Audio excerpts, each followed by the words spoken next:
समाधि तंत्र ग्रंथ के अंतर्गत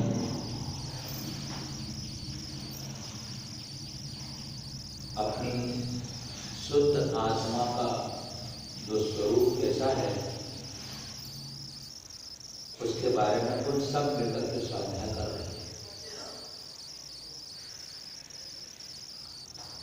समाधि तंत्र में हमें आत्मा का ध्यान कैसे करना, हमें हमारी शुद्ध आत्मा की उपलब्धि कैसे हो, उसका सारा इसमें साधन बताया गया है। कैसे हम हमारे बहिरात्मा के परिणामों को छोड़ करके अंतरात्मा के परिणामों को संभाले, उसकी विधि बताई।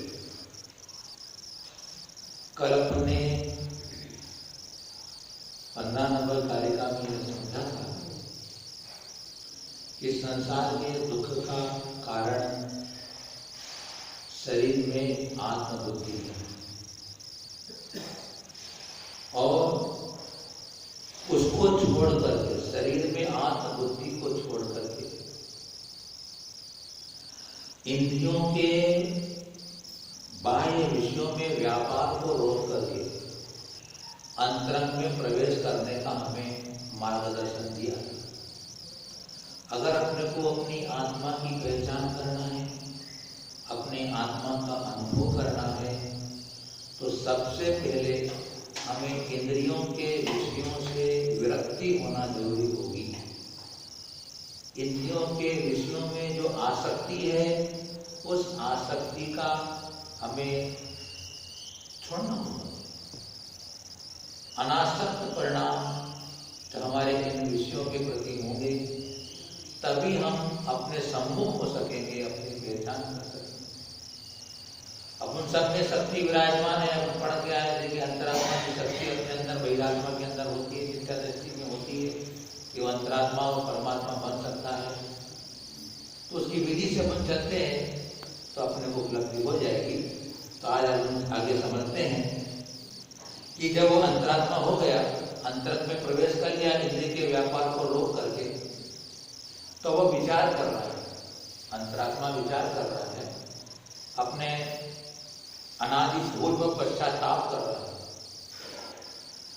मत्तच्युतेन्द्रियद्वारै पतितो विषयेष्वहं तान् प्रपद्यामिति मां पुरा वेदन तत्त्वतः।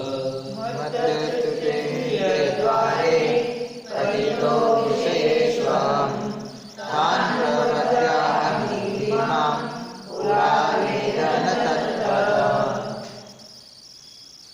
मत्तः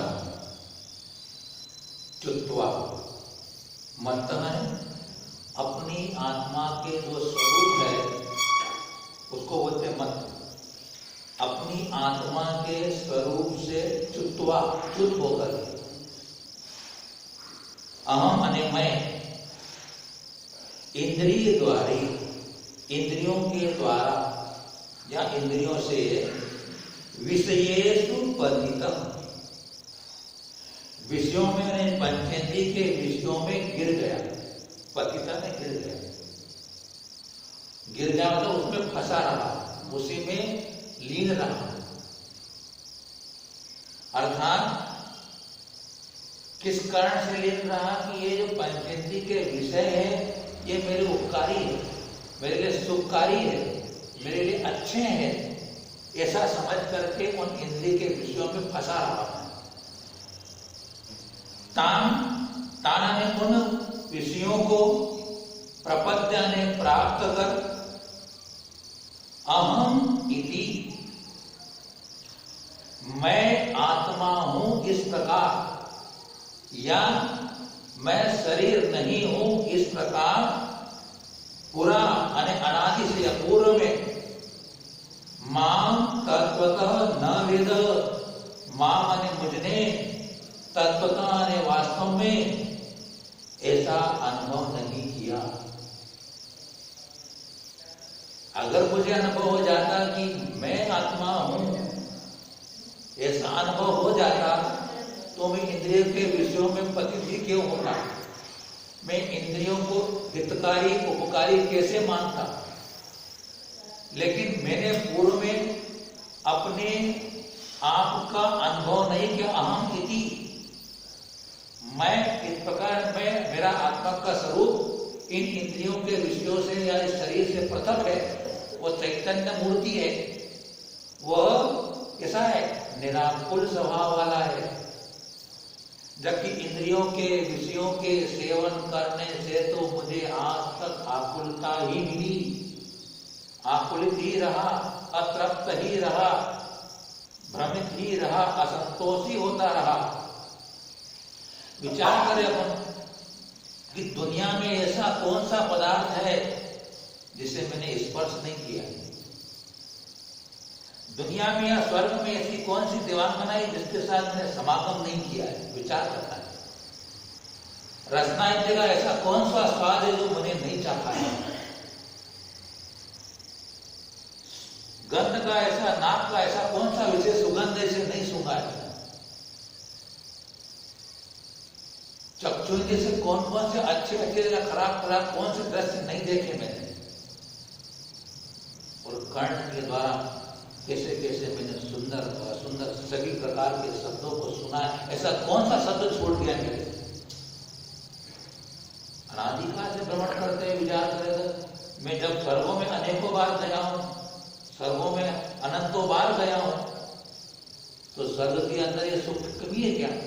पांचों इंद्रिय के सुख तो वही मिलते, ये वहां वृत्ति हुई क्या नहीं।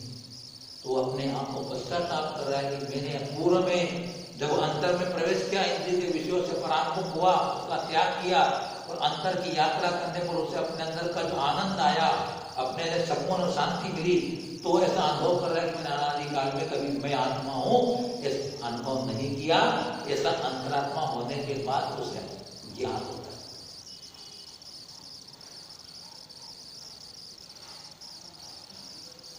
मतलब कि हमें हमारी स्वरूप की भूल करने में, हमें अपने स्वभाव से च्युत करने में ये पंचेंद्रिय के विषय हेतु है। इसलिए हमें इनका सबसे पहले छोड़ना होगा, इनसे विरक्ति लानी पड़ेगी। और विरक्ति बिना हम अंतरंग में प्रवेश नहीं। जब इतनी बात हो गई तो फिर अब शिष्य पूछ रहा है कि उस परमात्मा के अवलोकन करने का उपाय क्या है। करते करते कितने एक तो परमात्मा स्वयं है, जिन्होंने कि संपूर्ण कर्मों का अभाव करके अपने साधनों की लब्धि प्राप्त कर ली है, शुद्ध आनंदमय चैतन्य आत्मा को प्रकट कर लिया है, तो वो परमात्मा है। और मेरे अंदर स्वयं की आत्मा में जो परमात्मा, जब मैं ही शुद्ध द्रव्यार्थिक नय से मैं अपने आप का स्वरूप का चिंतन करूंगा, तो मुझे मेरे अंदर भी वैसे ही परमात्मा का स्वरूप झलकेगा, अवभाषित होगा, प्रतिभाषित होगा। मेरे अंदर वही बैठा हुआ है परमात्मा। तो उस परमात्मा के अवलोकन करने का उपाय बताया। बस यहाँ से साधना शुरू हो रही लगती है। स्मरण बता, आप स्मरण रखे, पहले बता दिया कि यह योगियों का ग्रंथ है, योगियों की प्रधानता से ग्रंथ है। लेकिन जो नीचे के योगी से नीचे लोग हैं वो साधना कर सकते हैं। अभी नीचे के लोगों को साध्य की सिद्धि नहीं होगी, बात समझना। लेकिन साधना करेंगे तो वो साधना का अभ्यास आगे आपको जरूर हो जाएगा, सुनिश्चित। एवं तत्वा बहिर्वाचम तदेनंतर चेतत एष योग समासेन प्रदीप परमात्मनः। एवं त्यक्त्वा बहिर्वाचम् तदेनंतर चेतत एष योग समासेन प्रदीप परमात्मनः। एवं माने आगे कहे गए विधि के अनुसार। आगे आप लोगों को विधि बताएंगे, जो बात पहलू की विधि आगे बताएंगे। इसलिए कह रहे हैं एवं माने इस प्रकार, माने आगे कही गई विधि के अनुसार बहिर्वाचम तत्वा, बाहिर के पदार्थों संबंधी जो वचन प्रलाप है तुम उसको पहले त्यागो। जो हम वचन व्यवहार कर रहे हैं, व्यापार करते हैं, घर में, बाहर, दुकान में, गृहस्थ जीवन में, सब जगह, उस पहले बाहर बोलने वाले जितने पदार्थ है उन संपत्ति का वचन व्यवहार त्याग दो। फिर अशेषतः अंतः तजेत, फिर क्या करो, पूर्ण रूप से अंतरंग का जो अंतर्जल्प है उसको भी त्याग दो। अरे अंतरंग और बहिरंग दोनों ओर से मौन हो जाओ। साधना कहां से प्रारंभ होगी? मौन से प्रारंभ होगी। जो आज शिविर लगते हैं, ध्यान के शिविर लगते हैं, तो वहां सबसे पहले निर्देश दिया जाता है यार 8 दिन का शिविर है तो आपको बिल्कुल मौन रहना है, मोबाइल नहीं ले जा सकते, मोबाइल आपको बाचाल करता है? अंदर से भी बाचाल करता है और बाहर से भी बाचाल करता है ना? इसका मतलब क्या हुआ? ध्यान की साधना, आत्मा की साधना, समाधि की साधना के लिए सबसे पहले मौन साधना हो। मौन साधे बिना आप अंतरंग में नहीं जा सकता, कि वाचालता बाहर ले जाती है। वाचाल वचन बोलने के लिए विकल्प पैदा करना पड़ेगा पहले, फिर बोलोगे आप। और मेरी आत्मा का स्वरूप निर्विकल्प है, वचनातीत है। उस वचनातीत की प्राप्ति के लिए भी मुझे वचन से अतीत होना होगा। मैं वचनों के द्वारा उसे नहीं जान सकता, विकल्पों के द्वारा उसे मैं नहीं प्राप्त कर सकता, क्योंकि वो निर्विकल्प है। आगे बताएंगे। निर्विकल्प का मतलब ही होता है कि वो वचन के अगोचर है। तो बहिर्वचन प्रलाप को त्याग करके संपूर्ण रूप से अंतरंग जल्प को भी त्याग दो। एस योग, एस मतलब क्या हुआ? यह योग ने एक प्रकार की समाधि हो गई है। अंतरंग और बहिरंग वचन प्रलाप का त्याग करना, यही हुआ योग, यही हुआ चित्त वृत्ति का रोकना। योग ने ध्यान, योग ने समाधि, अर्थात चित्त वृत्ति का निरोध हो जाएगा। जब अंतरंग और बहिरंग आपके मौन हो गया, हम बाहर से मौन हो जाते हैं लेकिन अंदर ही अंदर गुनगुनाते रहते हैं। बहिरंग मौन से अधिक कार्य कर अंतरंग का मौन होता है, और अंतरंग का जब मौन हो जाता है वो निश्चय ध्यान हो जाता है। इसलिए मैंने क्या कहा, निश्चय ध्यान अभी आपको नहीं हो सकता। निश्चय ध्यान का मायने होता है कि आप राग और देश रूप संकल्प विकल्पों से रहित हो चुके, क्योंकि अंतरंग में जो कुछ भी संकल्प विकल्प पैदा होते हैं वो रागत देश के बिना नहीं होते। और जब तक तुम्हारे में रागत देश की लहरें और तरंगें उठती रहेगी, तुम अपने अंदर के स्वच्छ आत्म तत्व का दर्शन नहीं कर सकते, क्योंकि वो इससे रहित है।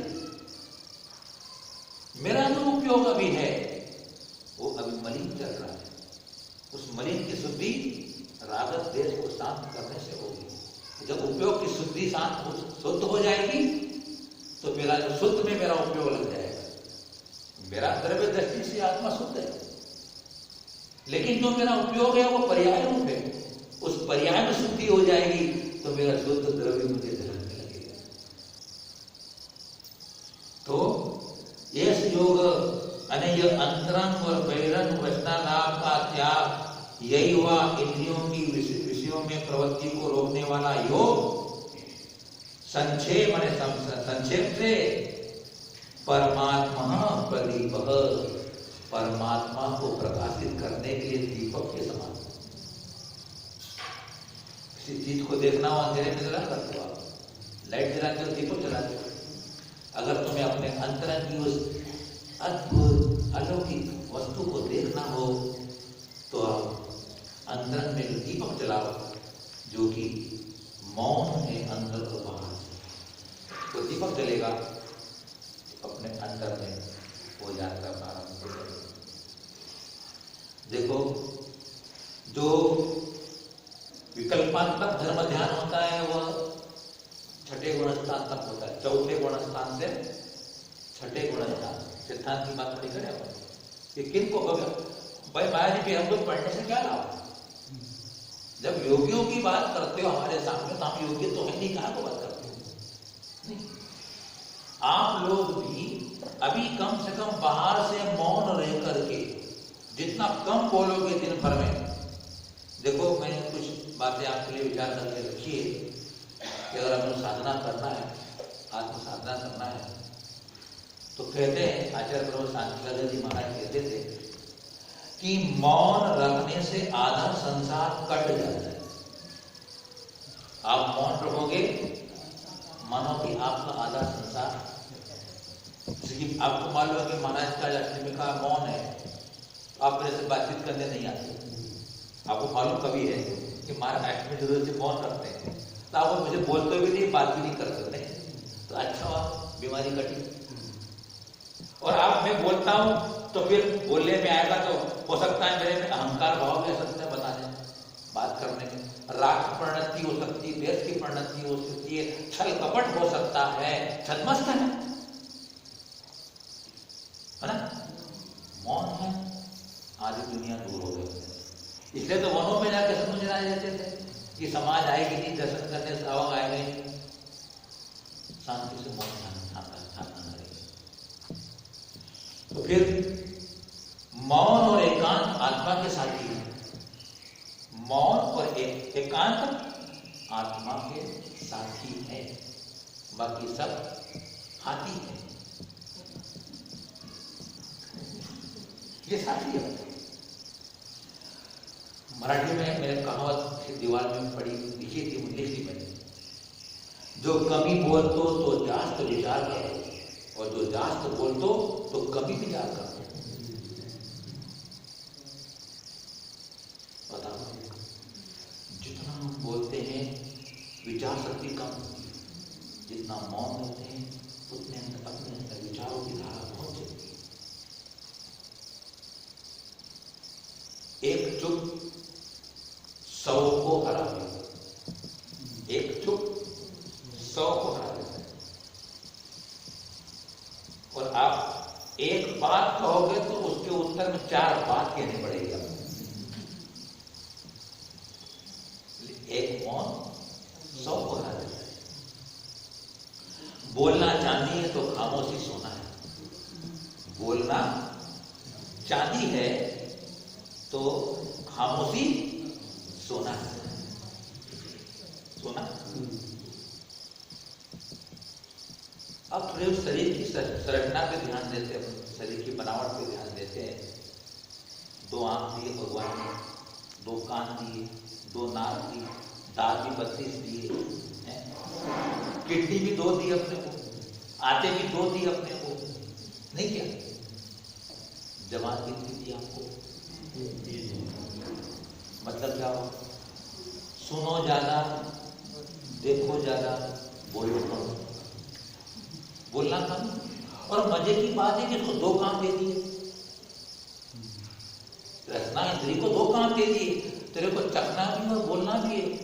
तो फिर इसका मतलब क्या? 2 काम करना तो ज्यादा थक जाएगा, तो अच्छा बोलो कम बोलो। शरीर की रचना तुमको बोल रहे कि तेरे को कम बोलना है। एक आंख फूट जाएगी तो काम चल जाएगा, और अगर तू ज्यादा बोला तो तेरी जबान कट जाएगी। और फिर क्या कहा कि आत्मशक्ति को संचय करने का सुंदर उपाय मौन साधना है। आत्मशक्ति को संचय करना, जितना बोलते हैं शक्ति खर्च होती है। 1 घंटा बोलने के बाद शरीर में शिथिलता आ जाती है, शरीर भारी हो जाता है। क्या कर रहा है? हमारी आत्मिक शक्ति व्यर्थ खर्च होगी। जितना कम बोलेंगे, बोलते ना आप बीमार पड़ गए, अरेस्ट करो, बोले आप रेस्ट नहीं, किसी से बात नहीं करना। क्यों? रेस्ट करने में क्या हो रहा है? एनर्जी हो रही है, आप जल्दी स्वस्थ हो जाओ। तो इसलिए अगर आपको साधना करना है तो मौन। इसलिए एक संत ने कहा कि मोक्ष मार्ग में जवाब नहीं देना ही लाजवाब है। आचार्य विद्यासागर जी ने लिखा है, हाई को लिखा उन्होंने, मोक्ष नहीं देना ही लाजवाब है। जवाब दिया और मौन रहूंगा। आप मुझे प्रश्न किया, हो सकता है उसका उत्तर आप ही दे देते हैं। हाँ, अगर आपने मुझे प्रश्न किया और मैं मौन रहा हूं तो खुद अपने जो भी विचार होंगे अपना खुद बोलते रहोगे आप। महाराज ऐसा होता है कि हाँ ऐसा होता है, कैसा कर सकते, कैसा कर सकते, सारे समाधान आप ही कर दोगे। फिर बोलोगे ना खत्म।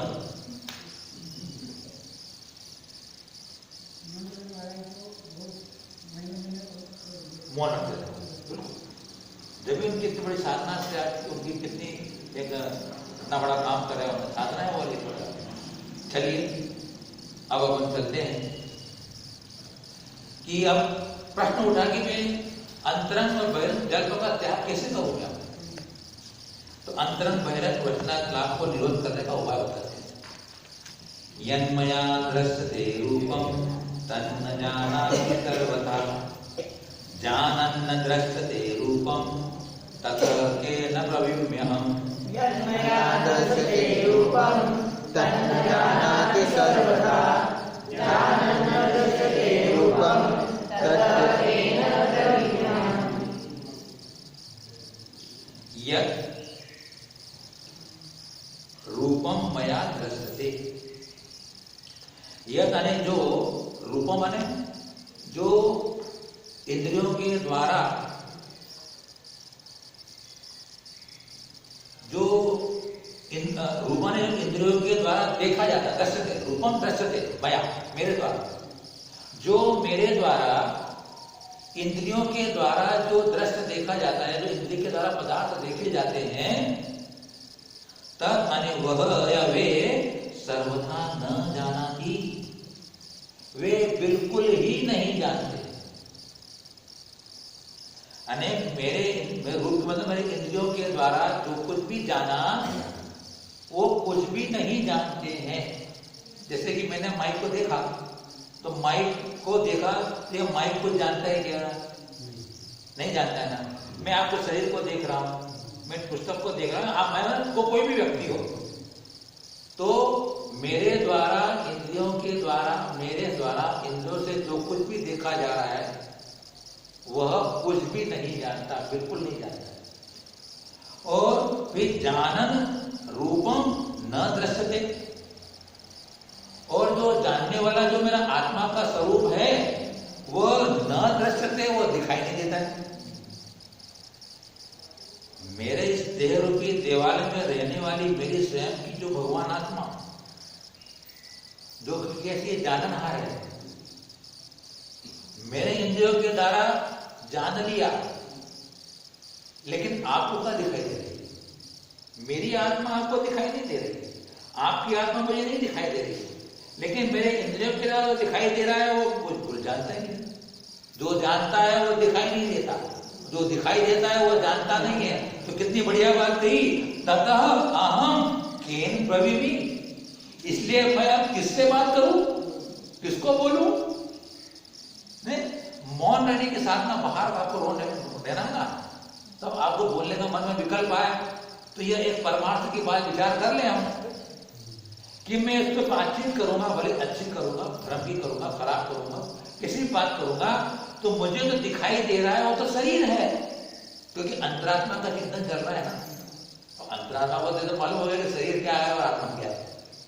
तो मैं जिससे बात कर रहा हूं तो जो दिखाई दे रहा है वो मेरी बातों को, मेरे वचन प्रलाप को बिल्कुल जानता नहीं है, और जो जानता है वो मुझे दिखाई नहीं दे रहा है।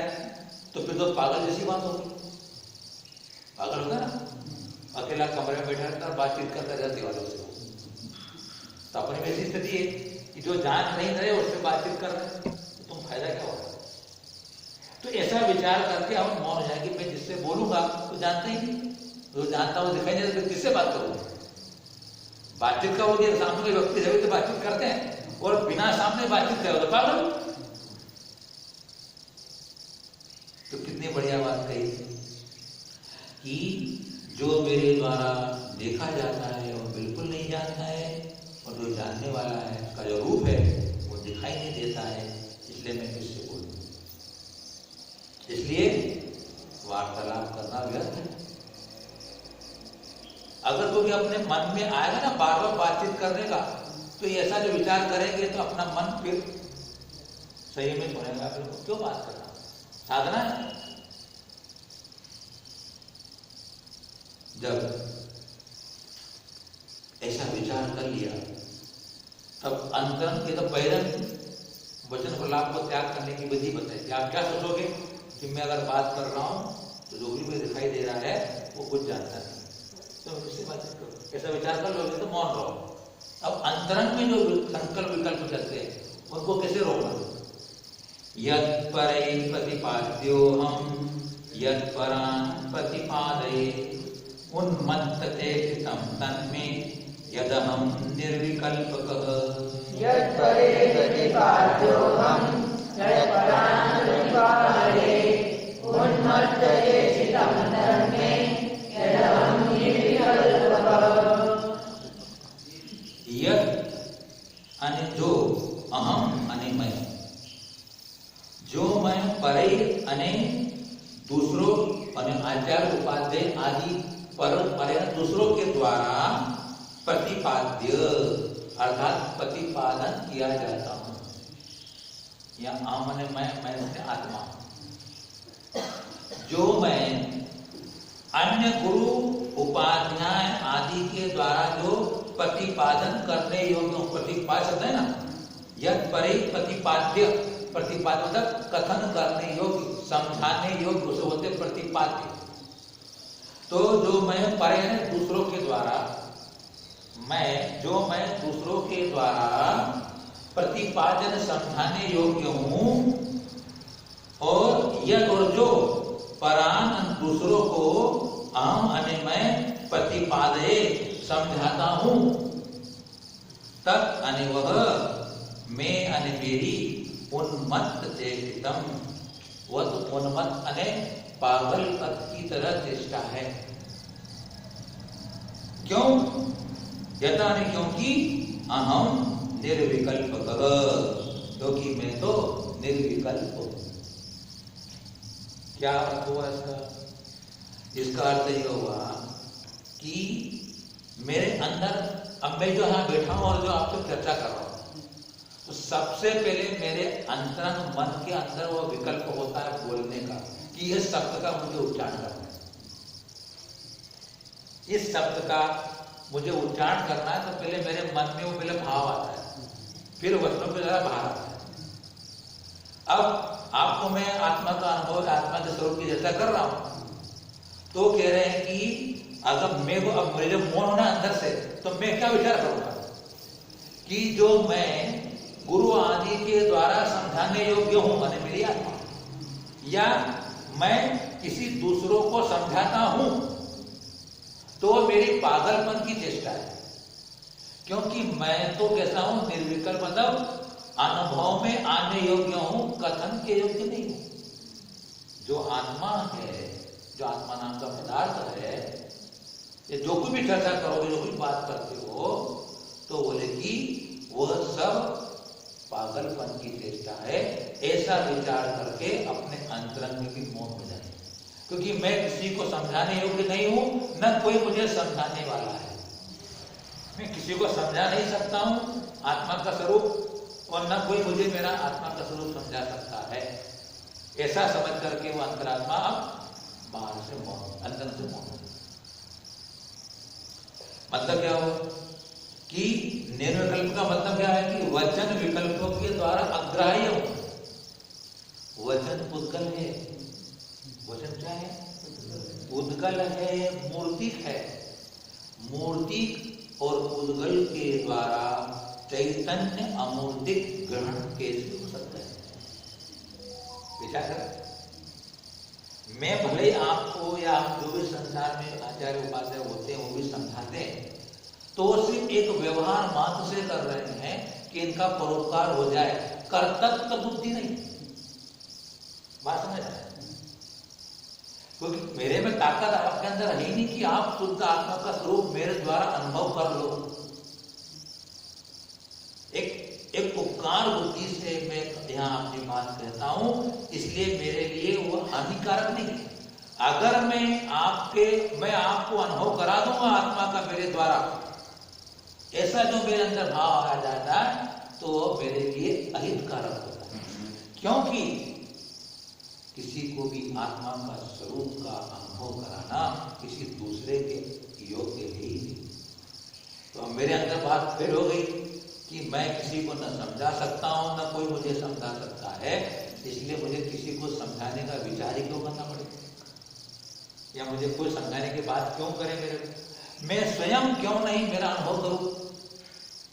मैं स्वयं ही अपना स्वयं अनुभव करने के लिए सहारा लेना पड़ेगा। गुरु वचनों का साथ जाएगा, ऐसी बात नहीं, परमार्थ की बात चल रही है। इसलिए तो मैं दूसरों का अवलंबन न लेकर के मैं स्वयं ही इंद्रिय और मन को एकाग्र करके अपने अंतरंग में प्रवेश करूंगा, तो मुझे वह स्वयं एक दीपक की तरह काम करके मुझे अपनी आत्मा का, परमात्मा का अवलोकन कराएगा। ये बात उसके अंदर आई। अब जब जैसी बात हो गई कि मैं निर्विकल्प हूं, मुझे आत्मा का स्वरूप निर्विकल्प है, तो निर्विकल्प स्वरूप कैसा है शब्दों की तरह बताने की कोशिश करेंगे महर्षि पूज्यपाद स्वामी। यदग्राह्यं न गृह्णाति ग्रहीतं नापि मुञ्चति जानाति सर्वथा सर्वं तत्त्व संवेद्यमस्मयम्। यदग्राह्यं न गृह्णाति ग्रहीतं नैव मुञ्चति जानाति सर्वथा सर्वं तत्त्व संवेद्यमस्मयम्। यद अग्राह्यं न गृह्णाति, जो शुद्धात्मा का स्वरूप है, शुद्धात्मा का स्वरूप। पूज्यपाद स्वामी ने कहा था कि शुद्धात्मा की बात कहूंगा मैं, किनके लिए कहूंगा? जो भी सच्चे सुख के अभिलाषी हैं उनके लिए कहूंगा मैं। तो यद अने जो अने शुद्ध आत्मा का स्वरूप कैसा है? वो अग्राह्य, अर्थात जो ग्रहण करने योग्य नहीं है उसे ग्रहण नहीं करता है। आत्मा का शुद्ध स्वरूप कैसा है? जो ग्रहण करने योग्य है उसे ग्रहण नहीं करता है। और ग्रहण करने योग्य क्या चीज नहीं है? तो कर्मोदय जनित जो विकार भाव है उनको शुद्ध स्वरूप ग्रहण नहीं करता है। तो जो शुद्धात्मा स्वरूप है वह कर्म जनित क्रोधादि स्वरूप को ग्रहण नहीं करता है।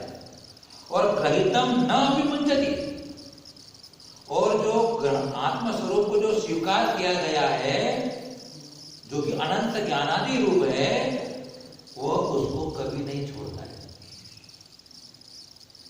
जो ग्रहण करने योग्य नहीं है, ऐसे रागादिक भाव उन्हें कभी ग्रहण नहीं करता है।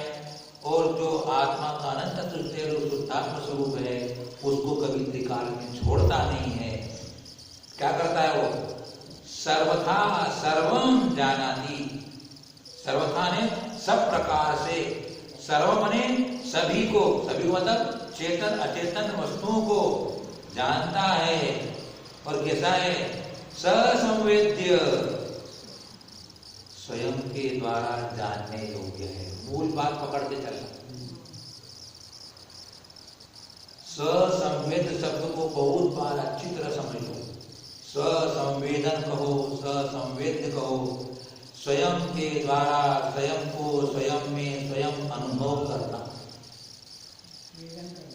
अनुभव करना, वेदन करना। एक ही बात, वेदन करना, बढ़िया, वेद्य।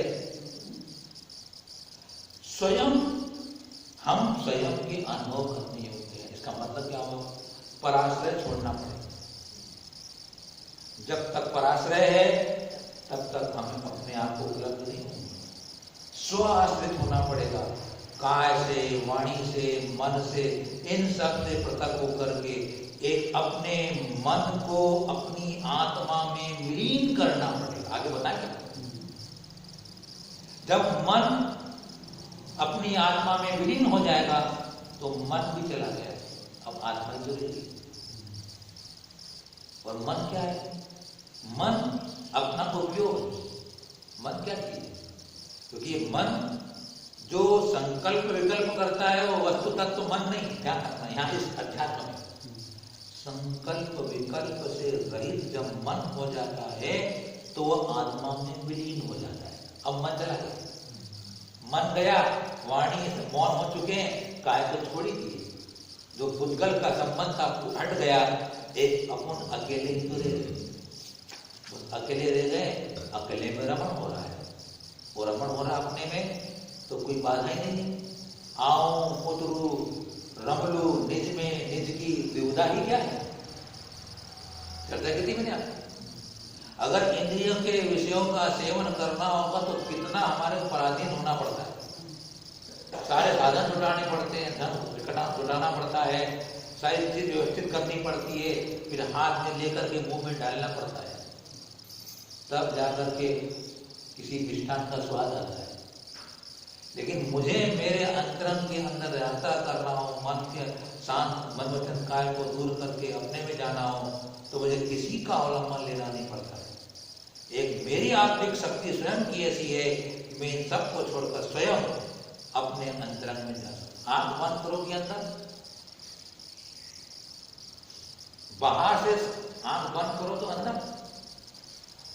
क्या करना पड़ेगा? सिर्फ इंद्रिय के व्यापार और मन को रोकना ही तो है, बस अंदर जाएगा, साधना से आएगा, वो अभ्यास करने से आएगा। उसकी गोली नहीं मिलती मेडिकल स्टोर में, मेडिकल स्टोर में आपके पास दवाई है डॉक्टर क्या है, आपके पास दवाई मिलती है, ये दवाई मिलती है कि टेबलेट खा ले और हमारा मन शांत हो जाए और बड़ा काम हो जाए, ये तो डायरेक्ट घट खत्म हो जाएगा। बताओ, इनके पास शरीर का इलाज तो है, आत्मा का इलाज अभी इनके पास नहीं है। तैयारी कर रहे हैं हमारे मरवाने के लिए। आयुर्वेदिक में आत्मा का इलाज हो जाता है क्या? हाँ, अच्छा ठीक है। आत्मा का इलाज तो आपके पास नहीं है, आत्मा का इलाज आपके पास है क्या? आत्मा का इलाज कर सकते हो आप डॉक्टर लोग।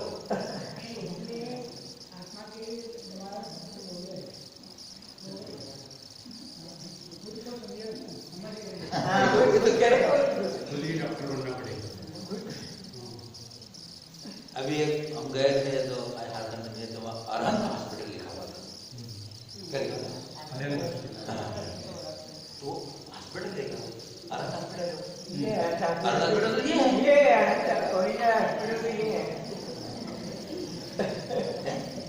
वहां तो काया का इलाज होता है, काय का इलाज होता है, वहां काय को स्वस्थ किया जाता है।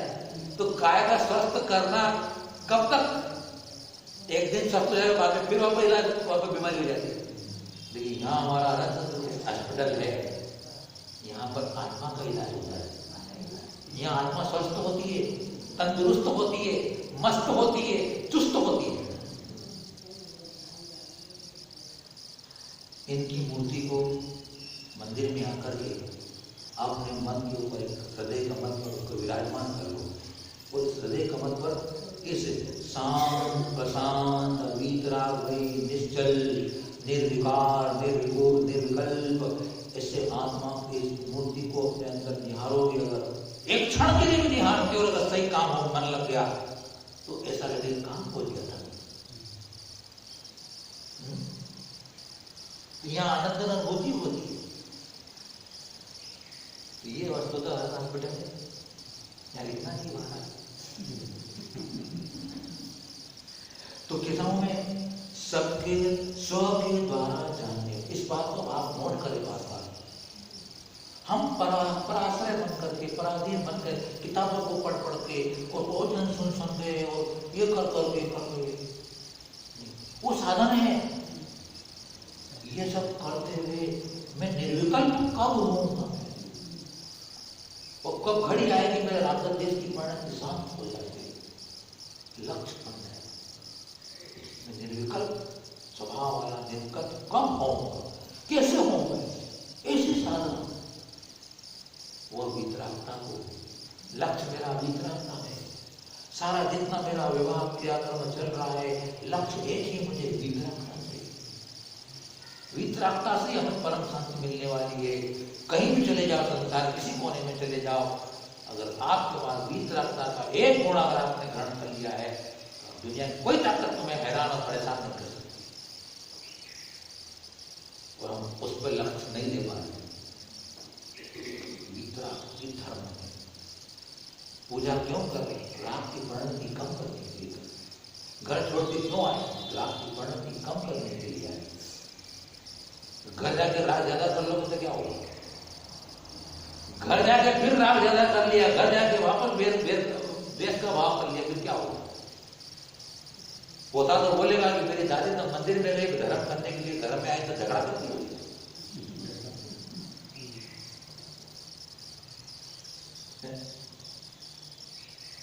मेरे को पीटती है, मेरे को मारती है। अच्छे भाव में कई बात बता रहा। आपको प्रतिकूल वातावरण मिलेगा, आपको सारी अनुकूल परिस्थिति नहीं मिलेगी, आपको सारे संकट सामने आएंगे। उस समय आपको क्या करना? जब आपने आत्मा को पहचान लिया तो क्या करना? आत्मा की पहचान कर लिए तो एक क्षण के लिए विचार तो लाओ, ठीक है क्रोध आ जाएगा तुम्हारे को, कोई तकलीफ नहीं है।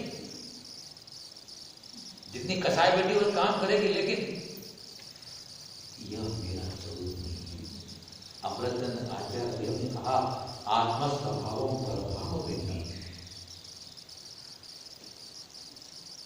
आत्म स्वभावों पर भाव भिन्न। यह एक महामंत्र है, नमोकार मंत्र से बढ़कर महामंत्र। आत्म स्वभावों पर भाव भिन्न, मेरा आत्मा का स्वभाव तो परभाव से भिन्न है। मैं परभाव को अपने में क्यों प्रवेश करा रहा हूं? कितनी मजेदार बात है। मेरी आत्मा तो विज्ञान का स्वरूप है। इसलिए विज्ञान घन स्वरूप, घन अर्थात एक बाहर का एक परमाणु प्रवेश नहीं कर सकता। सोने की मूर्त है तुम्हारे पास और ठोस घन रूप है, उसमें कोई चीज प्रवेश कर सकती है? नहीं कर सकती। मैं भी एक चैतन्य का पेट, सघन पेट। हम यही तो गलती कर रहे हैं। गलती क्या कर रहे हैं?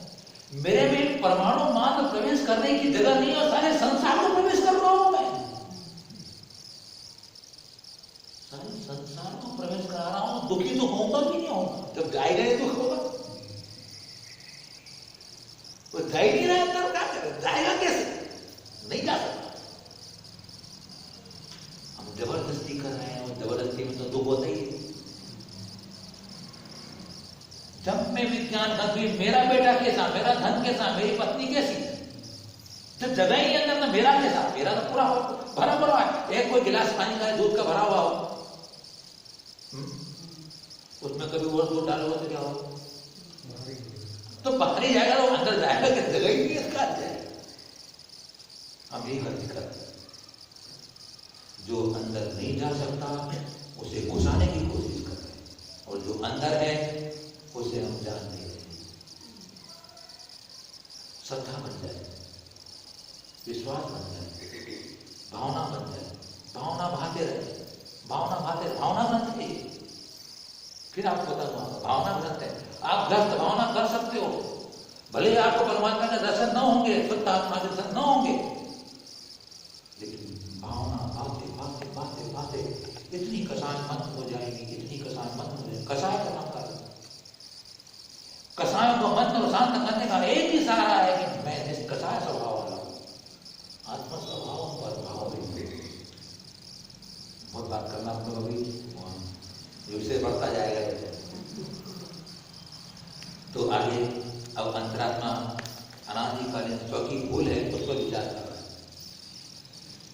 उत्पन्न पुरुष भ्रांते स्थाणो यद्वत् विचेष्टितम् तद्वन्मे चेष्टितं पूर्वं देहादिस्वात्म विभ्रमा।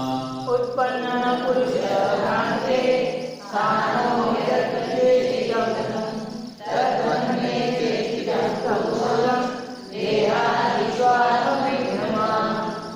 हमारे गुरुवर आचार्य वर्तमान जी महाराज ने हमको ऐसा सिखाया, संबोधन दिया है। आत्मा की बात आत्मा अनुभव भी बता सकता है। आत्मा की बात कौन बता सकता है? आत्मा अनुभवी तो बता सकता है। जो आत्मा अनुभवी होते हैं वो अंतर आत्मा के रहस्य को बताते हैं। इसलिए कहा कि अगर आपको अध्यात्म पढ़ना है तो किसी गुरु से पढ़ना, किसी गुरु से पढ़ना। क्योंकि गुरु को उस शास्त्र का अनुभव है, वो अनुभव से आपको जो बोलेगा वो आपको समझ में जल्दी भी आएगा। वचन से अध्यात्म नहीं कहा जा सकता। जो तो कहा कि बोलने की जरूरत ही नहीं है, अपने आप में अध्यात्म का उपदेश होता है। तो क्या कहा यहाँ पर हमने? वो कह रहा है अपने अनुभव से की बात आपके लिए भी कि यद्वत् जैसे इस प्रकार स्थाणों उत्पन्न पुरुषत्व भ्रांते। जो वृक्ष सूख जाता है, पत्ते बिखर गए, ताने सब सूख गए, कोई भी पत्ते, कोई हरापन नहीं है, सूख गया है बिल्कुल। तो उत्पन्न जिस प्रकार स्थाणुओं ने वृक्ष के ठोड में उत्पन्न हुई है पुरुष पने की भ्रांति, किसको? रात का अंधेरा है, अमावस्या की रात है, आप अकेले हैं और किसी रास्ते से जा रहे हैं, मन के मार्ग से जा रहे हैं, आप अकेले हैं। लेकिन क्या है, अंधेरे में एक दूर से आपको एक ऐसा वृक्ष दिखा, मैं बोल रहा हूं से दिखा, आपको दिखा कि कोई सब पुरुष ऐसा खड़ा हुआ है, तो आप उस देख करके सहम गए, खड़े हो गए, अरे यार ये शत्रु है, हमको पकड़ लेगा, अरे मेरे को मार देगा यार, अरे हम क्या करेंगे? तो क्या बोला? जिस प्रकार ठूठ को देख करके उत्पन्न हुई पुरुष पने की भ्रांति, किसको? भ्रांति ना, तो उस भ्रांति होने पर चेष्टितम यद्वत्, जिस प्रकार वो चेष्टा करता है, वृक्ष के ठूठ में जैसे पुरुष पने की भ्रांति हो जाने पर जैसी चेष्टा करता है वो, तद्वत् उसी प्रकार पूर्वम देहादिषु आत्म विभ्रमात् में चेष्टितम। पूर्व मतलब क्या हुआ? अंतरात्मा के पहले। पूर्व मतलब क्या हुआ? बहिरात्मा अवस्था में।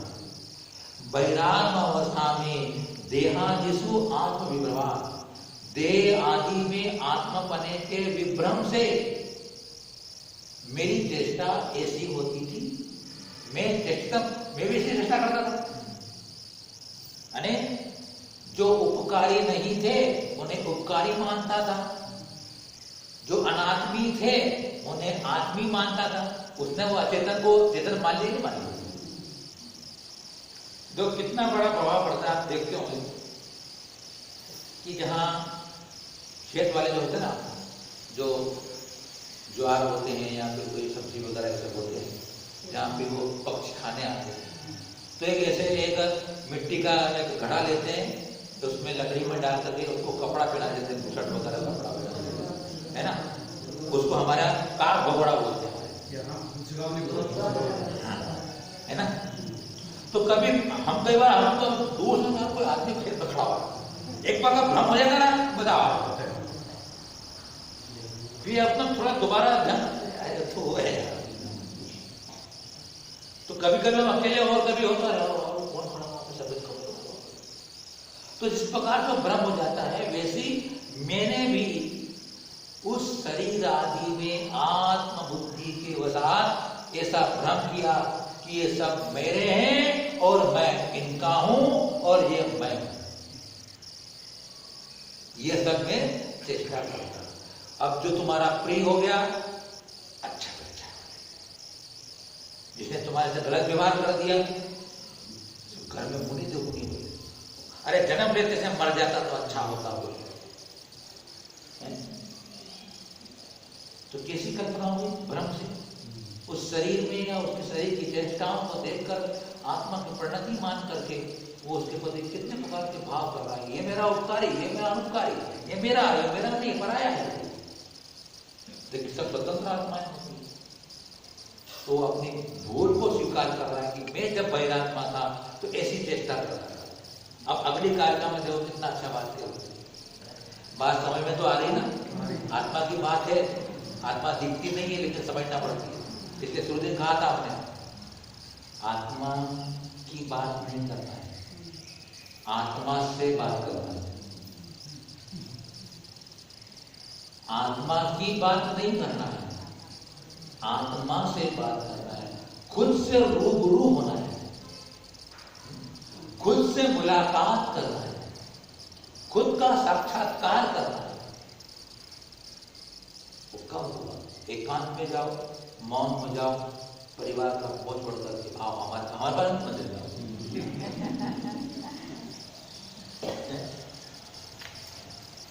जिन्हें भी आत्मन सच्चे सुख की अगर प्राप्ति करना है तो तुम्हें यहां तो आना ही पड़ेगा।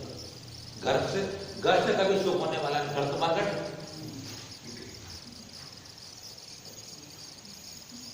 जहां मरने की घटना घटती उसे मरघट कहते हैं। जहां मरने की घटना घटती उसे मरघट कहते हैं। तो मरता कहाँ है आदमी? अस्पताल में मरता है कि घर में मरता है? तो बोलते हो मरघट तो वहां पर है, गांव के बाहर। हाँ। तो अब यहां कहते हैं कि तत्वज्ञान होने पर आत्मा की चेष्टा कैसी होती है उसका कथन कर। जब तत्व ज्ञान हो गया तो आत्मा की चेष्टा कैसी होगी? यथा सौष्ठेष्टते स्थानं निवृते पुरुषाग्रहे तथा चेष्टोऽस्मि देहादौ विनिवृत्तात्म विभ्रमः। यथा सौष्ठेष्टते स्थानं निवृते पुरुषाग्रहे तथा चेष्टोऽस्मि देहादौ विनिवृत्तात्म विभ्रमः। यथा यानी जैसे या जिस प्रकार असो ने वो पहला वाला आदमी जिसको कि स्थानों में पुरुष पने की भ्रांति हुई थी, उसी को स्थानों पुरुषाग्रहे निवृते, जब उसी व्यक्ति को उस स्थानों में अने वृक्ष के ठूंठ में पुरुष पने के आग्रह की निवृत्ति हो जाती है। मतलब क्या हुआ? अमावस्या की रात घनघोर बादल छाए हुए, एक बिजली चमकी और उसने उस वृक्ष के ठूंठ को देख लिया।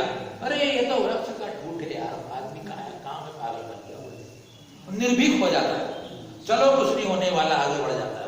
नहीं तो रुक चले पकड़ लिया है ना। जिस प्रकार उस व्यक्ति को पुरुष बने का आग्रह की निवृत्ति हो गई तो चेष्टते, जिस प्रकार की चेष्टा करता है वो, अर्थात यह न कोई मेरा शत्रु है, न कोई मेरा मित्र है, ये मेरा कोई बिगाड़ करने वाला नहीं है, न कोई मेरा लड़ने वाला है, ऐसे उसके अंदर भाव आ जाए तो उसकी चेष्टा इस प्रकार की हो गई। तथा उसी प्रकार देहादौ विनिवृत्त आत्म विभ्रम, शरीर आदि में, और शरीर आदि का मतलब सब लगा लेना, पुत्र स्त्री धन मकान सब लगाना, आदि में बहुत बड़ा पेट है, आदि का पेट बहुत बड़ा है, सब आ जाता है उसके अंदर। तो देहादि शरीर आदि में विनिवृत्त ने दूर हो गई है क्या? आत्म विभ्रम, आत्मपने का भ्रम। मतलब अब उसे शरीर में आत्मबुद्धि दूर हो गई, नष्ट हो गई है। चेष्टोस्मि, अब कैसी मेरी चेष्टा हुई है, अर्थात अब मैं निर्भीक हो चुका हूं, निर्द्वंद हो चुका हूं, निश्चल हो चुका हूं कि मैं आत्मा हूं, ये परद्रव्य मेरे कुछ भी नहीं लगते हैं, वे न होने वाले, न साथ में आएंगे, न जाने वाले, न कभी मैं इनका था, न कभी ये मेरे हैं, न भविष्य मेरे होने वाले हैं। इसलिए फिर उन सब के प्रति साम्य भाव, समता भाव उसके अंदर आ जाता है, क्योंकि अपनी मूल चीज देख ली, मैं तो यह हूं, मूल चीज देख ली उन्होंने, ये मैं हूं और मेरा स्वरूप निर्विकल्प, निष्कषाय, निष्पाप, निष्कलंक, चैतन्य चमत्कार, अंकोत्कीर्ण, एक ज्ञातानंद चिदानंद स्वरूप आत्मा। ऐसा अंतर में चला जाता है, शांत हो जाएगा, आ रहा है, कर रहा है, करने को, चिल्ला रहा है, बोल रहा है, मेरा क्या बिगाड़ कर, मेरे शरीर को बोल रहा हूँ, मुझे कोई बोल रहा है, मजे की बात। गाली बकता है ना, किसको बकेगा? आपको कोई व्यक्ति गाली बकेगा तो गुस्सा आता है, नहीं आता है? बोलो आप, क्यों आता है? मेरे को गाली बकता है, जब भी क्या पढ़ के आए, जो दिखाई देता है वो जानता नहीं, वो जानता है वो दिखाई नहीं देता। तो उसने उस व्यक्ति ने मूर्ख बना दिया कि मेरे शरीर को आत्मा मानकर गाली बक दी। तब मैं जब शरीर नहीं हूं तो मुझे गाली कहां बकी? मुझे गाली कहां बकी? नहीं तो शरीर को बकी, और मैं शरीर हूं नहीं तो मैं उससे गुस्सा क्यों करूं? और अगर मुझे अगर आत्मा, उसको मालूम था कि ये शरीर की आत्मा नहीं, इसकी आत्मा तो अलग है, तो फिर वो मेरी आत्मा वो दिखाई देगी नहीं तो मुझे गाली कैसे बकेगा? नहीं। अब आपको अच्छा सूत्र दे दिया मैंने आपको आज। अब घर में कभी सास और देवरानी की या बहू की लड़ाई होना तो आप क्या करना? क्या करोगे आप? अगर तुम जवाब दोगे तो तुमने गलती क्या करी? उसके शरीर को आत्मा मान लिया।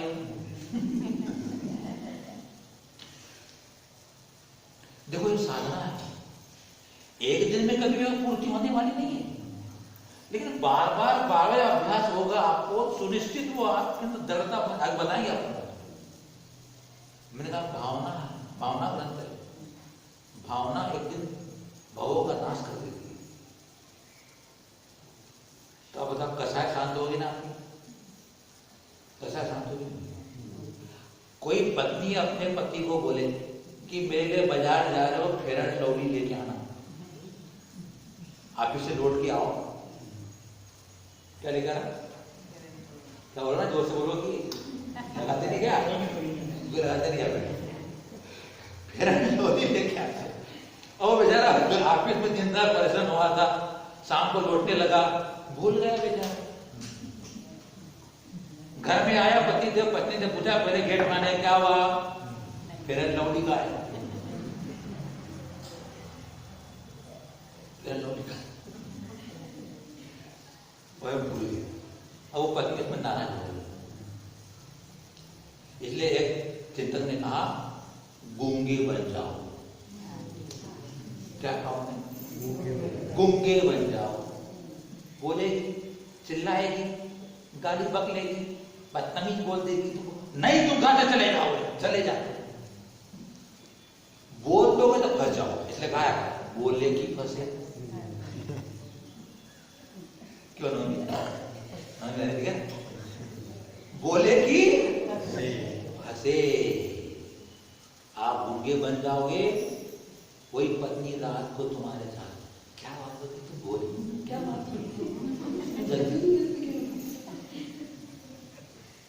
तो जिस बाजार में यहाँ में दंगे हो गए, कर्फ्यू लग गया था, सवेरे उसने पेपर उठा के पढ़ा तो सबसे उसका, तो बोले अरे तुमने इसलिए नहीं बोला, वो जिस बाजार में मिलता था वहाँ पे कर्फ्यू लग गया, दंगे हो गए। अब वो उसी शाम को बोलता है तो मानती नहीं, सवेरे पेपर में पढ़ा, सबसे पहले वही पढ़ा, तो वहाँ उस मोहल्ले में दंगे हो गए थे और वहाँ पे कर्फ्यू लग गया था। अच्छा ही लगा। तो तीन बातें उन्होंने चिंतन ने कहा, अगर शांति चाहते हो गूंगे बनो, बहरे बनो, अज्ञानी बनो। गूंगे बनो, बहरे बनो, अज्ञानी बनो, शांति रहेगी। शांति का तीन सूत्र सुनोगे तो गड़बड़ हो जाएगी, सुनकर भी मेरा बनना बताइए।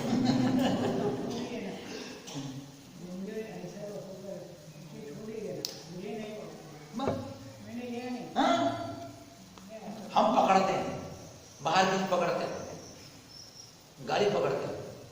अगर तुम गाली नहीं स्वीकार करो तो क्या होगा? चलो बताओ। आपने गाली स्वीकार नहीं करी तो क्या होगा?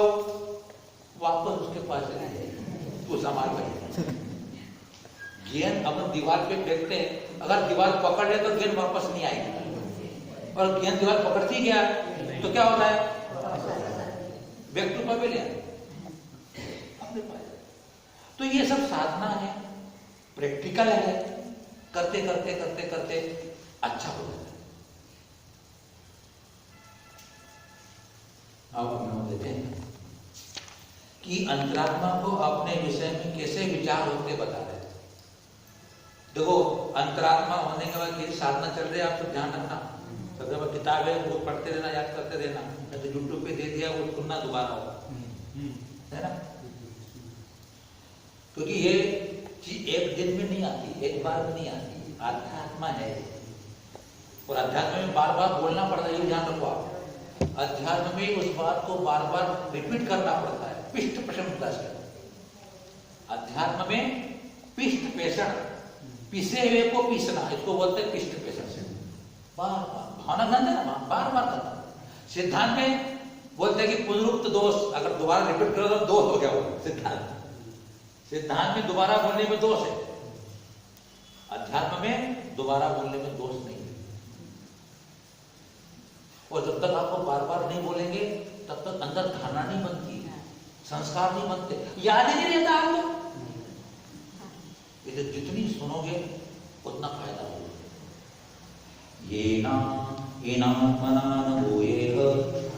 आत्मनेवात्मनात्मनि सोहम न तन्न शानासौ नैको न दौ न वा बहु।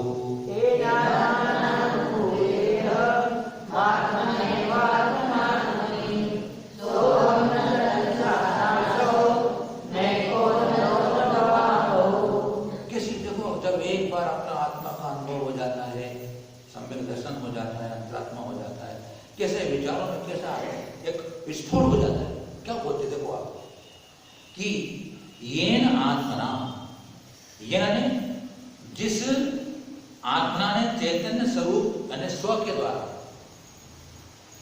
आत्मा ने स्व के द्वारा, अपने द्वारा, जिस चैतन्य स्वरूप स्व के द्वारा आत्मनि यानी निज आत्मा में, आत्मनि यानी अपनी आत्मा में, आत्मनैव अर्थात अपने स्वसंवेदन से ही, अपने स्वसंवेदन से ही, आत्मना अपने से, अहम अनुभवे मैंने जो अनुभव करता हूं या मैं अनुभव करता हूं, अहम अनुभवे मैं अनुभव करता हूं। यानी आपने स्वसंवेदन से अनुभव किया अपने को कि मैं आत्मा हूं, आपको अनुभव हुआ ऐसा, अपने परद्रव्य भाव से अपने स्वसंवेदन स्वयं के द्वारा स्वयं में स्वयं को स्वयं अनुभव किया, तो आपने आपको अनुभव हुआ, अंतरात्मा को अनुभव हुआ, तो क्या होता है वो कि सह अहम तत् न, वह जो मैं आत्मा हूं वह तत् न, अरे नपुंसक नहीं, तत् शब्द नपुंसक वाची है, इसलिए तत् अन्य नपुंसक यानी मेरी आत्मा नपुंसक नहीं है। न सा, सा स्त्रीलिंग का वाची होता है, अन्य सर्वनाम शब्द होता है स्त्री के लिए, तो सा ने वो स्त्री भी नहीं, आत्मा न नपुंसक है, न स्त्री है, न फिर न असौ, असौ पुरुष लिंग के लिए आता है, और न वह पुरुष है। कितनी बढ़िया बात की। मेरी जो आत्मा मैंने अनुभव की है वो न स्त्री है, न पुरुष है, न नपुंसक है। जब स्व संवेदन होगा तो ये विकल्प नहीं आएगा, तो आत्मा ऐसी है। ये जो स्त्री पुरुष नपुंसक है वो कर्म सापेक्ष है, कर्म निमित्तक है, वो आत्मा का स्वरूप तो है ही नहीं। फिर आगे कहते हैं न एक न दो न बहु, वह जो मैंने आत्मा अनुभव किया है वह न एक है, न दो है, न बहुत है, अने ये सारे विकल्पों से अतीत है, विकल्पातीत है। आत्मा को हम बोल नहीं सकते कि आत्मा ऐसी है।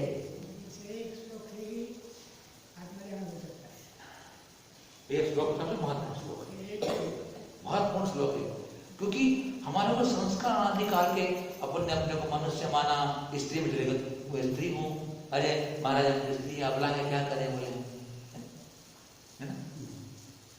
अब हाँ मैं पुरुष हूं, क्या बात कर, मैं पुरुष हूं। तो जो अपने संस्कार पड़े अभेद पर पर्यायों की जो अपने अपने में अभेद बना कर रखा है, वो अपने को अपने से दूर कर देते हैं। और जब उसकी वस्तुस्थिति मालूम हो कि जो कुछ भी भाव हो रहे हैं वो मेरे स्वभाव नहीं, आत्म स्वभाव पर भाव भिन्न, ये जो मेरे अंदर संकल्प विकल्प चलते हैं, मैं जो कुछ भी मैं अपने में आरोपित करता हूँ जिन जिन पर्यायों को, वे पर्याय मेरी आत्मा नहीं है, मेरी आत्मा से भिन्न सब क्षण क्षणिक है, नश्वर है, कर्म सापेक्ष है। मैं त्रैकालिक एक जड़क स्वभाव हूँ। जानना मालूम है, जानता है वो मैं, जो नहीं जानता वो मैं। बार बार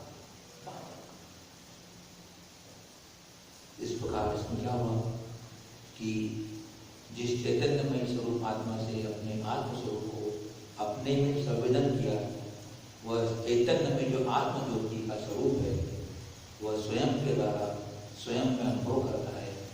वह एक भी नहीं, दो भी नहीं, बहु भी नहीं, इससे नहीं, दो भी नहीं।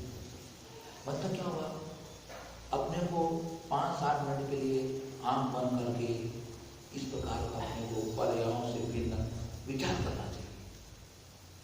सिर्फ विचार करो, कोई तकलीफ नहीं, चिंतन कर सकते हैं, संस्कार दे सकते हैं, तो वो विचार अपने को शांति भी देंगे, अपने को कर्म की निद्रा भी होगी। अविरत सम्यक दृष्टि भी जब विशेष समाधि लगाता है, ध्यान लगाता है, विशेष चिंतन की गहराई में जाता है, उस समय उसकी असंख्यात में निद्रा हो जाती है। भले बाद में कोई ध्यान से आप विषयों में लग जाते हो, आराम में लगते हो, कर्म बनता है, लेकिन उस समय जब विषय निद्रा हो जाती है। 5 मिनट, 7 मिनट, 10 मिनट बैठने का प्रयत्न करें। आपको बता दिए कि अपन कैसे अपने को अपना विचार करना कि मैं ये हूँ, जो बात संबंध उनको हटाना मैं नहीं। चिंतन में लाएंगे, विकल्प से लाएंगे, तो विकल्प होगा भी, आपको विकल्प करेगा भी अपना, क्योंकि 8वें गुणस्थान से निर्विकल्प दशा आती है।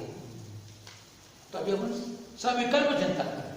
इसलिए धर्म ध्यान के संबंध में कहा कि 4 से 7वें तक में उपचार से धर्म ध्यान, निश्चय धर्म ध्यान 7वें के दूसरे पाए से लगाया जाए। निश्चय धर्म ध्यान का मतलब क्या हुआ, अप्पा अपम्मी रहो, द्रव्य संग्रह में आया है, अप्पा अपम्मी रहो, आत्मा का आत्मा में रमना, निश्चय ध्यान। वो निश्चय ध्यान की भूमिका तो बनाए चिंतन के माध्यम से। तो इस प्रकार यहाँ अंतरात्मा पहुंच चुका है, आगे क्या विचार करता है देखेंगे। ठीक है।